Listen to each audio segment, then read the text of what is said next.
الحمدللہ وکفا والصلاة والسلام علی من لا نبی بعد اما بعد بسم اللہ الرحمن الرحیم۔ الحمدللہ حج مذاکرہ گروپ کے ساتھ ہمارا یہ سفر تقریباً حج کا اختتام کے قریب پہنچ گیا ہے اور حج کے احکامات تقریباً ہمارے الحمدللہ پورے ہونے والے ہیں۔ آج کے سبق میں اور پڑھاؤ میں ہم یہ سیکھنے کی کوشش کریں گے کہ 13 ذی الحجہ کی رمی کیسے کی جائے گی اور اس کا طریقہ کار کیا ہے۔ اس سے پہلے ہم نے 11-12 کی رمی کو سیکھ لیا، اس کے طریقہ کار کے بارے میں جان لیا۔ آج جو ذکر ہوگا وہ 13 ذی الحجہ کی رمی کا ہوگا۔ تو یہ جیسے کہ پہلے ہم بار بار عرض کر چکے کہ 12 ذی الحجہ کی رمی کرنے کے بعد اگر کوئی آدمی منا سے چلا جائے تو 13 کی رمی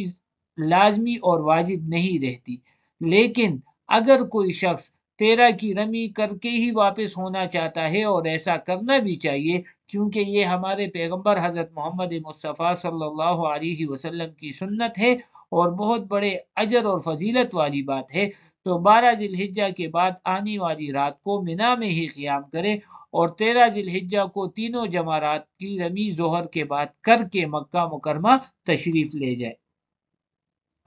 جیسے میں نے بھی عرض کیا کہ 13 ذی الحجہ کی رمی کرنا فی نفسی ہی مسنون ہے، لیکن اگر کوئی شخص 12 ذی الحجہ کی رمی کے بعد منا میں ہی رہا اور 13 ذی الحجہ کی صبح صادق منا میں ہو گئی تو اب یہ رمی سنت کے بجائے واجب کے درجے میں ہو جائے گی اور پھر اس کے لیے تینوں جمرات کی رمی کرنا واجب ہو جائے گا۔ طریقہ وہی ہے جو 11 اور 12 ذی الحجہ کی رمی کا ہے، لیکن اب یہ سنت کے بجائے لازم ہو جائے گی۔ 13 ذی الحجہ کی رمی کے بھی دو اوقات ہیں، ایک مسنون اور ایک جائز، لیکن کراہت کے ساتھ، تھوڑی سی کراہت کے ساتھ، تھوڑی سی برائی کے ساتھ۔ مسنون وقت اس کا وہی ہے ظہر کی نماز کا وقت داخل ہونے کے بعد سورج غروب ہونے سے تھوڑی دیر پہلے تک، البتہ صبح صادق کے بعد بھی اس کو اس 13 کی رمی یعنی ظہر سے پہلے اور صبح صادق کے بعد بھی یہ رمی یہ جائز ہے، لیکن کراہت تنزیہی کے ساتھ۔ آخر میں رمی کی فضیلت کے بارے میں عرض کرتے ہیں، صرف 2 احادیث کا ذکر کیا جائے گا۔ ایک روایت حضرت عبداللہ ابن عباس رضی اللہ تعالی عنہ نے ہمارے پیارے پیغمبر حضرت محمد مصطفیٰ صلی اللہ علیہ وسلم کا ارشاد نقل کیا کہ جو شخص بھی جمرات پر کنکریاں مارے گا حج کے موقع پر تو کل قیامت کے دن یہ اس کے لیے ایک نور کا باعث ہوگا۔ دوسری روایت عبداللہ ابن عمر رضی اللہ تعالیٰ عنہ کی ہے، وہ ہمارے پیارے پیغمبر حضرت محمد مصطفیٰ صلی اللہ علیہ وسلم کا ارشاد نقل کرتے ہیں کہ جمرہ پر جب انسان جو بھی کنکر مارتا ہے، ایک ایک کنکر سے اس کے ایک ایک بڑے گناہ معاف ہو جاتے ہیں۔ الحمدللہ رمی جمار اور جتنے کنکر مارنے تھے 11 12 اور اللہ کے فضل سے 13 کی رمی بھی ہو گئی، تو اب ہماری واپسی مکہ مکرمہ میں ہوگی۔ 12 ذی الحجہ کی رمی کے بعد اگر ہم اپنی رہائش گاہ جانا چاہتے ہیں تو جا سکتے ہیں۔ 2 طریقے ہیں، پیدل جانا چاہیں تو رمی کے بعد جمرات کمپلیکس سے اپنی رہائش گاہ کی لوکیشن کے مطابق اس کے محل وقوع کے حساب سے اگر آپ جانا چاہتے ہیں پیدل تو جا سکتے ہیں۔ دوسری صورت یہ ہے کہ مکتب کی طرف سے حجاج کو ان کی رہائش گاہ پہنچانے کے لیے مکتب کے گیٹ پر ہی روانگی کے وقت پر ٹرانسپورٹ مہیا کر دی جاتی ہے، تو اس میں بھی آپ جا سکتے ہیں۔ اور 13 ذی الحجہ کی رمی کے دن تو رش بھی نہیں ہوتا، آپ اپنی آرام گاہ سے آرام سے رمی کر کے واپس آسانی سے مکہ مکرمہ واپس تشریف لے جا سکتے ہیں۔ اور بعض مکتب والے 13 کو بھی ٹرانسپورٹ مہیا کرتے ہیں، جیسے کہ پچھلے سال بھی مکاتب میں ٹرانسپورٹ 13 کو بھی مہیا کی گئی تھی۔ تو اللہ جل شانہ سے دعا ہے کہ ہمیں ہر طریقہ وہ سنت کے مطابق ادا کرنے کی توفیق عطا فرمائے اور ہمارے حج کو مبرور اور مقبول بنا دے، آمین یا رب العالمین، وآخر دعوانا ان الحمد للہ رب العالمین۔ تو یہ جیسے کہ پہلے ہم بار بار عرض کر چکے کہ 12 ذی الحجہ کی رمی کرنے کے بعد اگر کوئی آدمی منا سے چلا جائے تو 13 کی رمی لازمی اور واجب نہیں رہتی، لیکن اگر کوئی شخص 13 کی رمی کر کے ہی واپس ہونا چاہتا ہے، اور ایسا کرنا بھی چاہیے کیونکہ یہ ہمارے پیغمبر حضرت محمد مصطفیٰ صلی اللہ علیہ وسلم کی سنت ہے اور بہت بڑے اجر اور فضیلت والی بات ہے، تو 12 ذی الحجہ کے بعد آنے والی رات کو منا میں ہی قیام کرے اور 13 ذی الحجہ کو تینوں جمرات کی رمی ظہر کے بعد کر کے مکہ مکرمہ تشریف لے جائے۔ جیسے میں نے بھی عرض کیا کہ 13 ذی الحجہ کی رمی کرنا فی نفسی ہی مسنون ہے،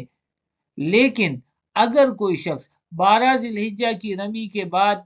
منا میں ہی رہا اور 13 ذی الحجہ کی صبح صادق منا میں ہو گئی تو اب یہ رمی سنت کے بجائے واجب کے درجے میں ہو جائے گی، اور پھر اس کے لیے تینوں جمرات کی رمی کرنا واجب ہو جائے گا۔ طریقہ وہی ہے جو 11 اور 12 ذی الحجہ کی رمی کا ہے، لیکن اب یہ سنت کے بجائے لازم ہو جائے گی۔